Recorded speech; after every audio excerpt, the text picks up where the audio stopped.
the fan base of this franchise is unlike anything I've ever seen. I think it's unlike anything the studio's ever seen.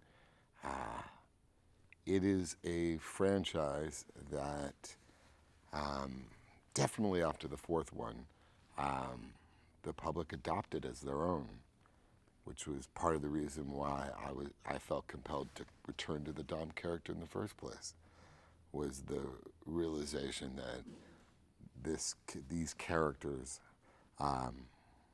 this family, this world, these themes, these codes of honor and loyalty and of brotherhood have been adopted by a huge public.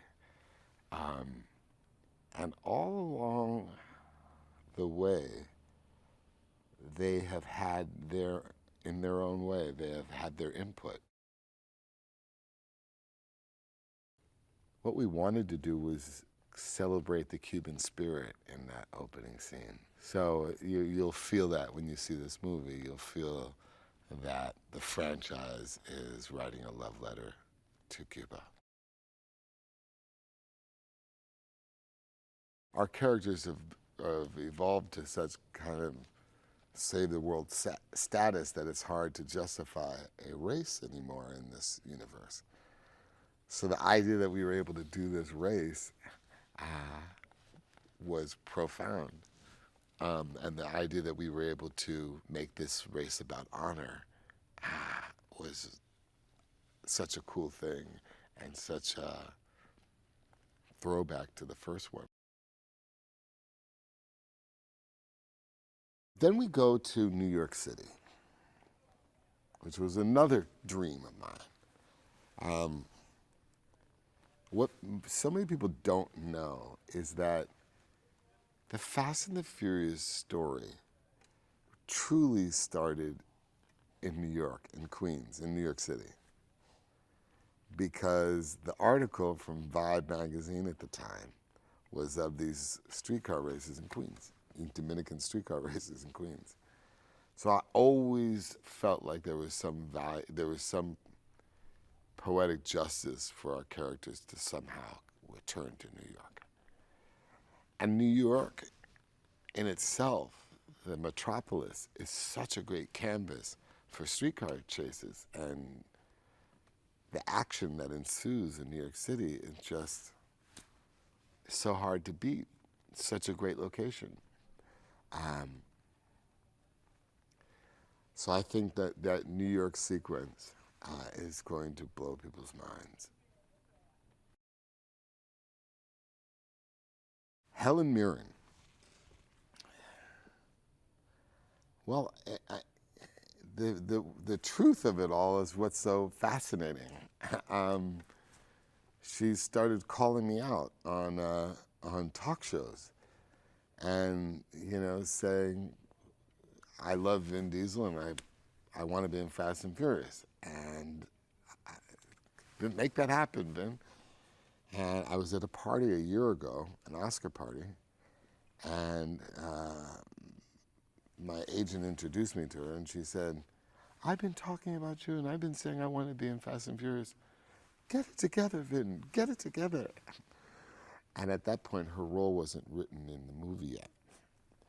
And the director and the writer flew down to the Dominican Republic with me, and we worked on the script for a week.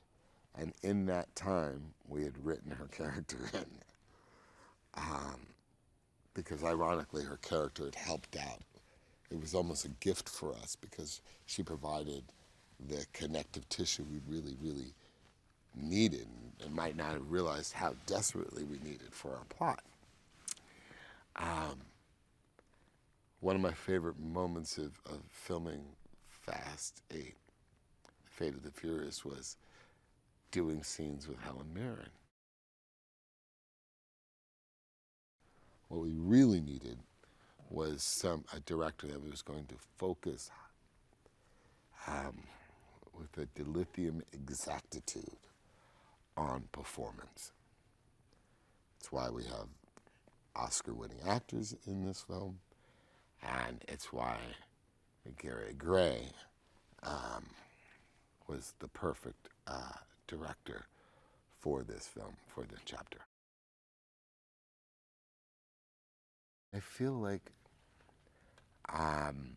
because I knew from A Man Apart what Gary could pull out in terms of a darker character, I knew he would be perfect to be able to expose a more dangerous and deadlier side to Dom Toretto. And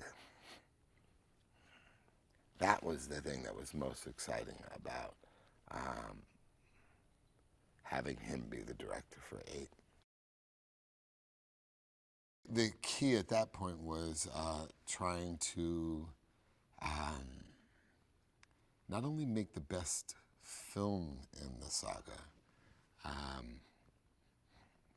but to capitalize off of what the saga's represented for the last 2 decades and attempt to challenge it, to challenge the core themes that have existed, and to do it in a way that would be entertaining and compelling